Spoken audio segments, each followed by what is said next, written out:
What's the most that you've ever paid for? 27,000.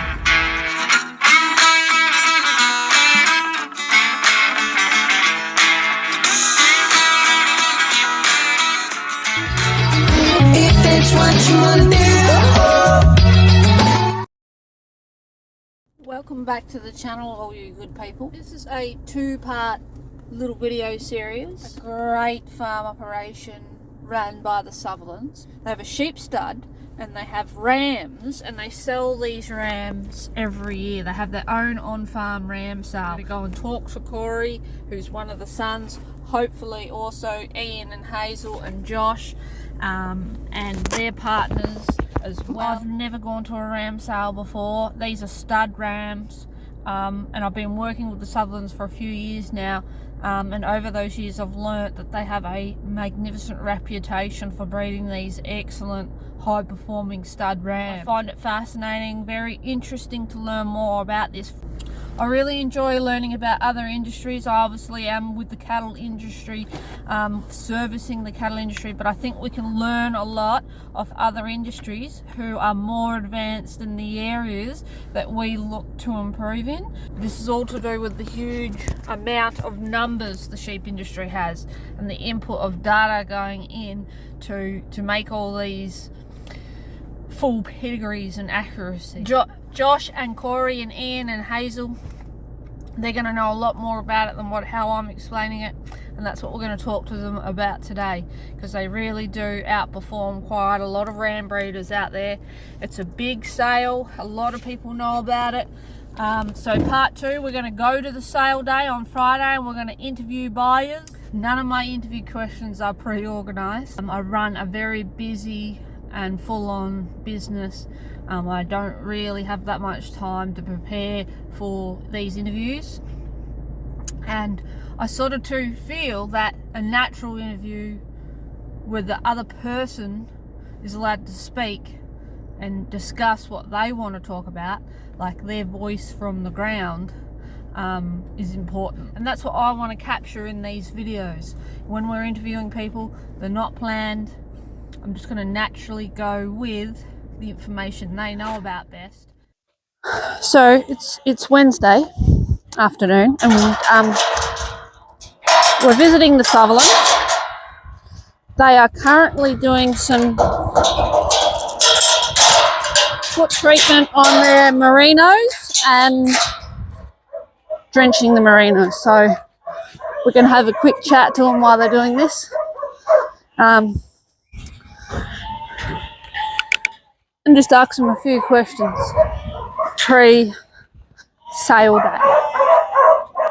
So Ian Sutherland. Yes, hello. That's me. I better stand up here with you. I look too short. Well, I'll stand down. I've just got to get this out. A couple of questions for you. How did this all start, your sheep enterprise? Was it owned by your mum and dad? Yeah, and then we had a split up, or everyone went their own way about 24 or 5 years ago, and then we got a certain amount of land, and then we've had the sheep all the time, and that's about all I can say. I've kept the merinos on because it's sort of spread the risk a little bit with wool, but sort of wool's getting a bit touchy at the moment, so not getting the money. It's and the costs of keeping them. And they're not as good a mothers, and that's probably the hardest, is trying to get the lambing percentages out of them.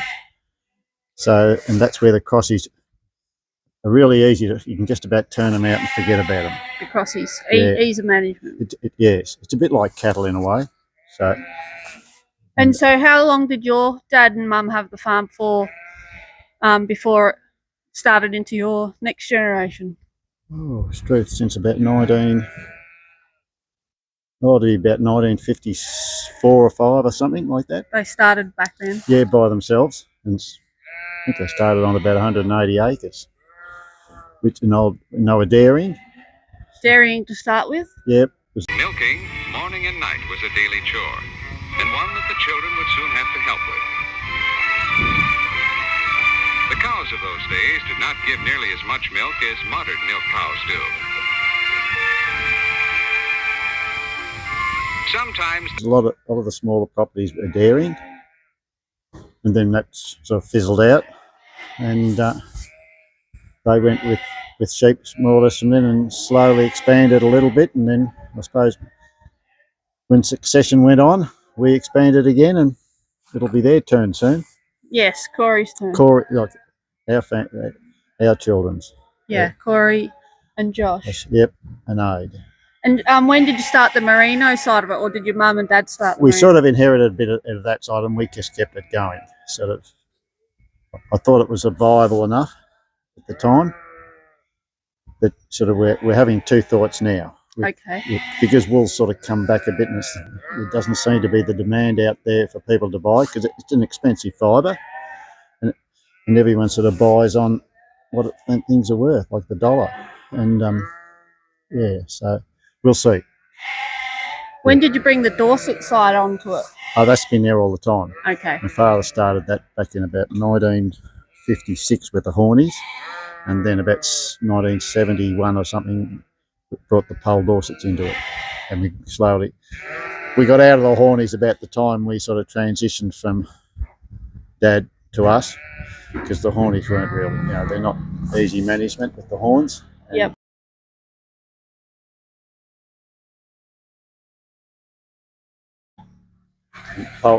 Naturally, like pole merinos, I can't understand why people have horny merinos.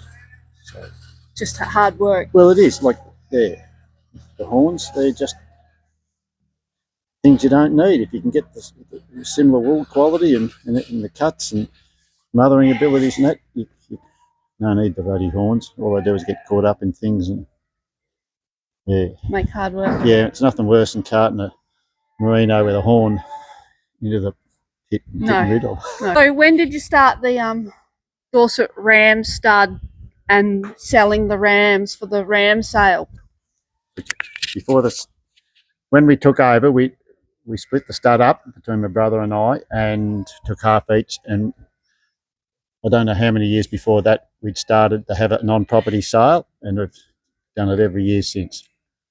And it has its ups and downs, but it's just part of the whole enterprise. So it spreads the risk. It's a bit like merinos one way, and a bit of cattle, and the crossies.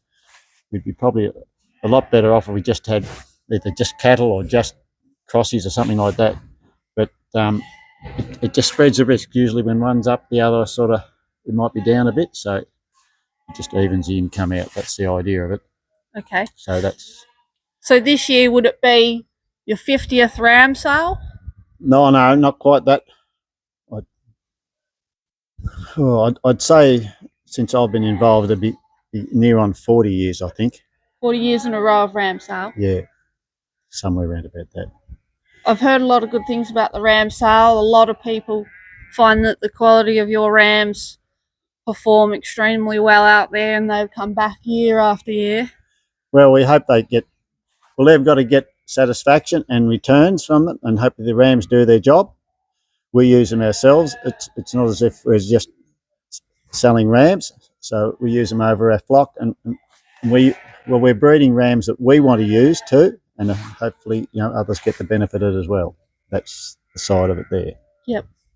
No, it's excellent. I look forward to talking to you again on Friday on the sale day. Very good. Very exciting. Look forward to having you. Okay, we'll see you then. Righto, thank you.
and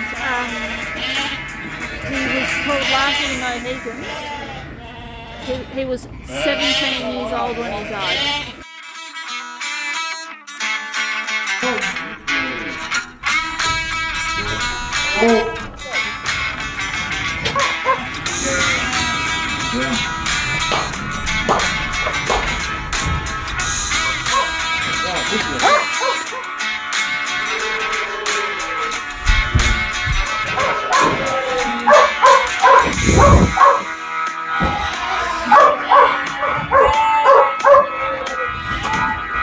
I just want to ask you a few questions. How do you feel about today's events? Have you got anything to say? Don't get upset about it. How are you going today?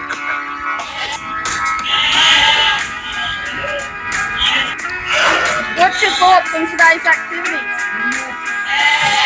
Bar around you? What's your thoughts? Hello? What's your thoughts on today's activity? You got anything you want to add? What about you? Why are you shy? Why don't you want to talk to me? Hey. And so what's happened to you? Why are you tied up? What did you do wrong?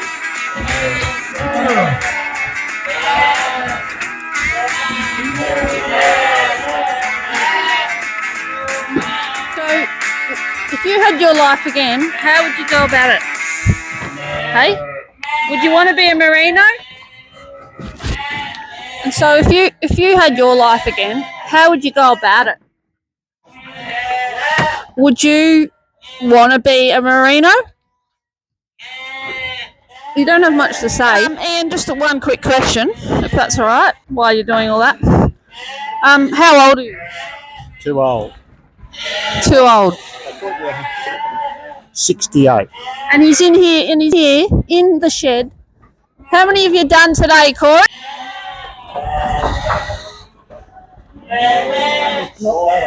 500 ewes and 500 lambs.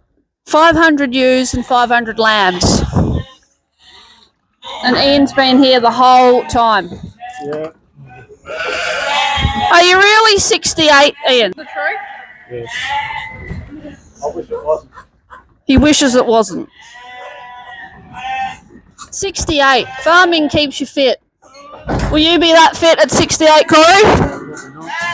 What was that? Probably not. Probably not. Over 1,000 sheep done today.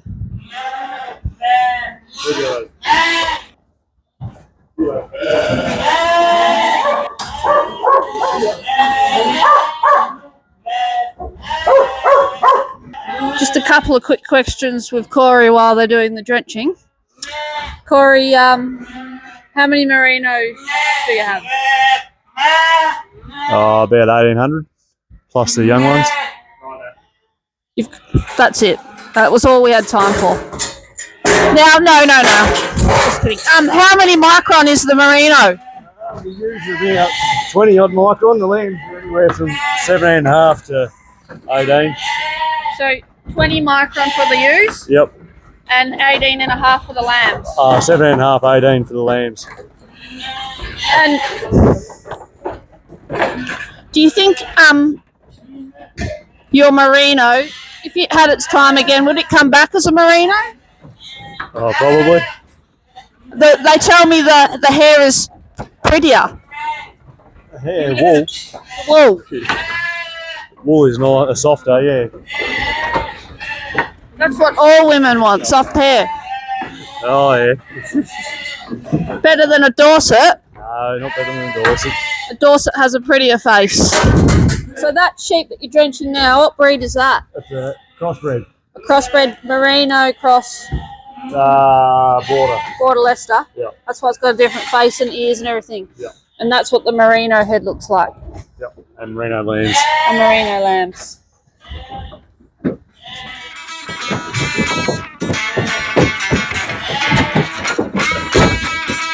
all of these.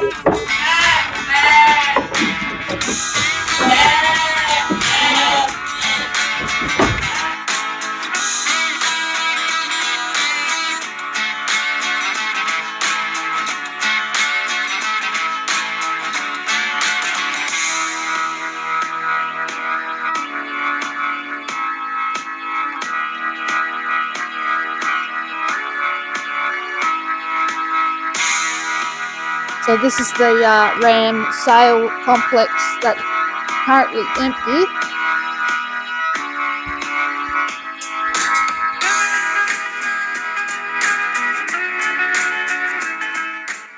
So people sit on these chairs here, do they, Corey? Yeah. And then whoever's doing the auctioning does it there.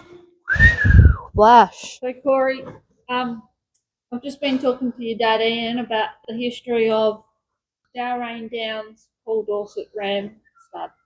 And he said to me that they started nearly 50 years ago. Yeah, that'd be right. What stage did you come into the picture in the farming enterprise? 10 years ago, maybe?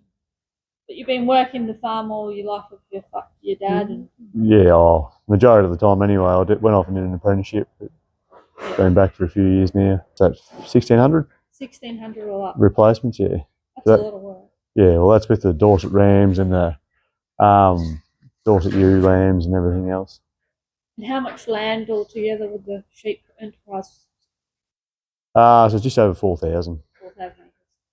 And your dad was saying that you've had to do a lot of work with it over the years. Yeah, every place seems to need work, which is what happened. All new fencing. Fencing, yards. I'm still trying to complete that, but yeah, it's getting easier. And you're about to build some new sheep yards. Oh, sometime in the near future. It would be a lot better. Oh, yeah. We'll have a look when that all comes up. Yes, it'd be very easy. Kids will be able to do it then. How many sheep do you have all up, including Merino and Dorset? 8,000 breeding ewes, another 2,000 young ones on top of that. Why do you think that people come far and wide to come and buy your rams in particular? Hopefully they feel like they're getting quality, good sound structure, and good overall package. And do you genomically test these rams? How do people know the reliability of the data? Because we put in hours and hours of work as they're born. So as the ewe drops a lamb, they're recorded birth weights all the way through. We do weaning weights, we do post-weaning weights, and then they do a post-weaning scan. So you get their eye muscle depth. It all goes into sheep genetics to get the figures back, and stud rams get genomic tested, yes, and the size are all genomic tested. And how many genomic tests would you do a year? Oh, I don't know, probably about 50 just for ourselves. And you've been doing that for how long now? How many years? 3 or 4 years now. It's only just started to take off. And why did you move down the genomic testing line of things? Oh, well, you can guarantee your size, and it gives you the ability to use ram lambs and be able to trust their ABVs, ASBVs. Sorry. A bit more reliability. Yeah. Better decisions. Because you actually get the genes, not just the raw data. Yep. So you might get a bit off the grandparent, a bit off the grandmother and the father and the mother, and yeah. With that genomic data, how do you source your genetics then? So we get on the computer and have a look at what meets our parameters of high growth and a good amount of eye muscle and low birth weights or medium birth weights, and go and have a look at studs from there and anything we like the look of and try and incorporate it in. How far do you travel to go and source your stud rams? We go to WA, Tasmania, South Australia. Haven't been to New South yet, but a few years ago I went to New South. But yeah. You put hours and hours of research in, looking at the data and different pedigrees. Yep. But you never buy without checking out the rams or the structure. You always got to have the structure to follow. So you go and look at the ram physically. Yep. And is it becoming harder and harder? To get different genetics, yes. It's always hard to get out there or to try and find it because everyone's trying to get the same high growth and the best they can do. And keep away from inbreeding? Yeah. And so what does, apart from the growth rate and obviously the eye muscle area, what other traits are really important to you? Relatively lowish birth weights, but not too low, so they've still got a bit of vigour when they're born. As long as they're correct shape and the shoulder set, they're pretty good to lamb. Nowadays and age, you got to have a little bit of look at the eating qualities, just to keep an eye on them and trust that they go along with it. Talk to me a little bit more about that eating quality. Do you mean like the tenderness or? Yeah, well, you've got the shear force at day 5, how easy they are to cut, and then you've also got intramuscular fat, which can be dictated by a few different things. But yeah, What can intramuscular fat be dictated by? type of feed they're on, how long they take to grow out. So, How many rams do you sell every year in these sales? 220. Every year. Yeah. And how much do they sort of sell for? We generally average. This year probably going to be a bit different. Everyone's a bit tighter, but around that $1,200 to $1,500 range. That's the average? Yeah. What's the highest you've ever sold a ram for? I think $5,000. 5,000. Yeah. What was so special about him? Good figures and good looking ram. Good structure. Yeah. And where did he get sold to? Over to Western Australia. Okay. He's done his magic over there. Yeah, well, I can't wait to see the results of him. So we've got ram lambs in this year's sale buying. Okay. So people will be keeping a good eye out. Yeah. What's his name? Has he got a name, or do they just go on number? Just go on numbers. Okay. Do you have a sale catalogue? Yes, we do. It's currently on our website. People can just download that and look at all the figures Yep. and everything. Otherwise, you can get in contact and we can email you across a Excel spreadsheet or a catalogue if needed.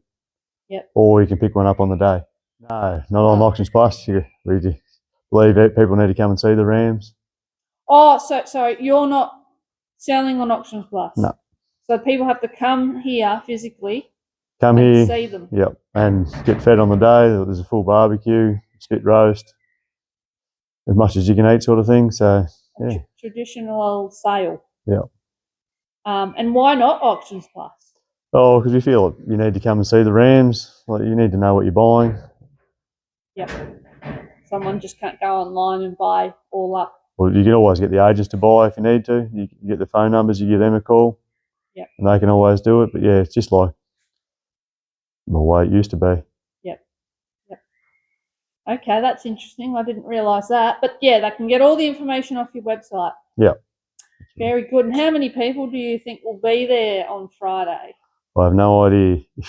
How many people normally come? Oh, anywhere from 50 to 75. Oh, that's a great number. Yeah, it makes the atmosphere of the sale. Yeah, right. Just the people coming. Yeah.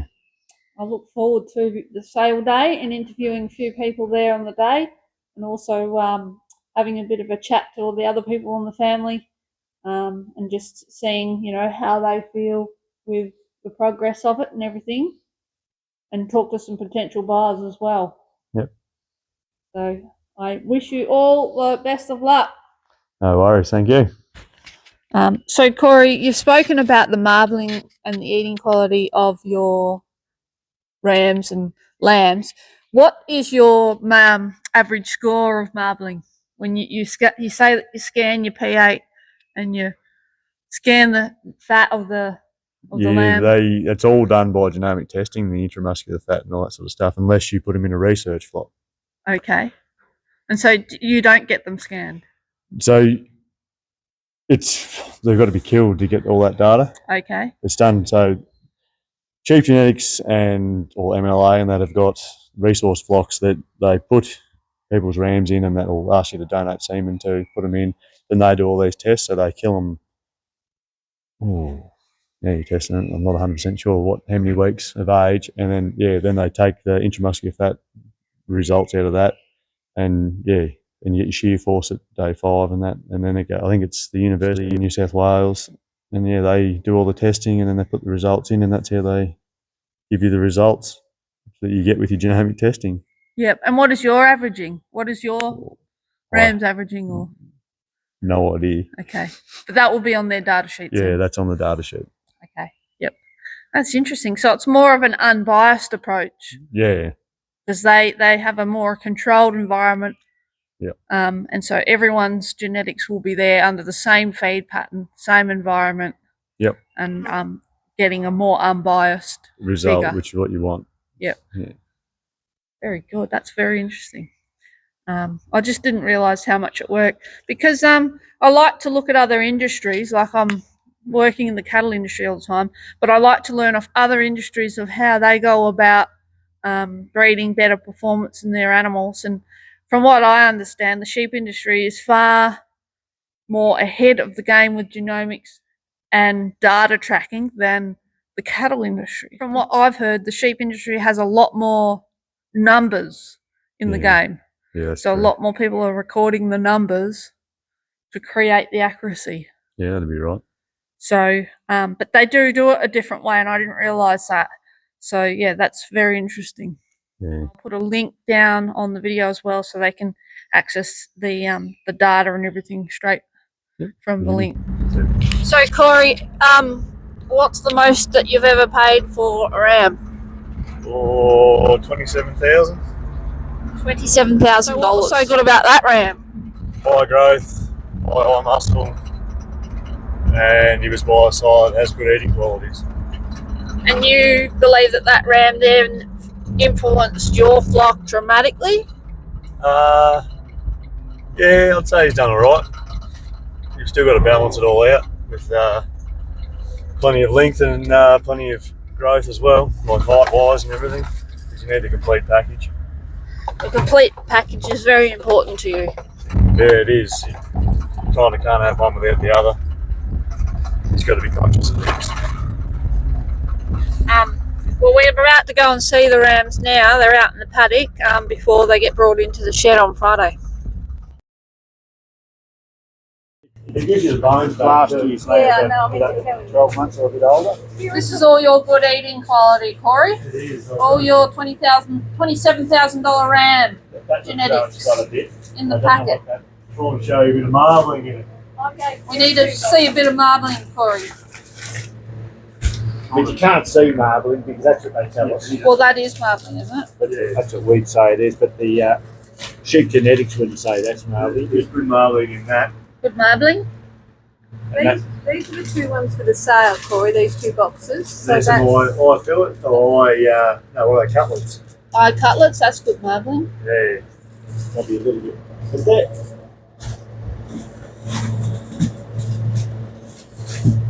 grass fed. All grass fed, Yeah, no grain. no grain. Look at that. Yum.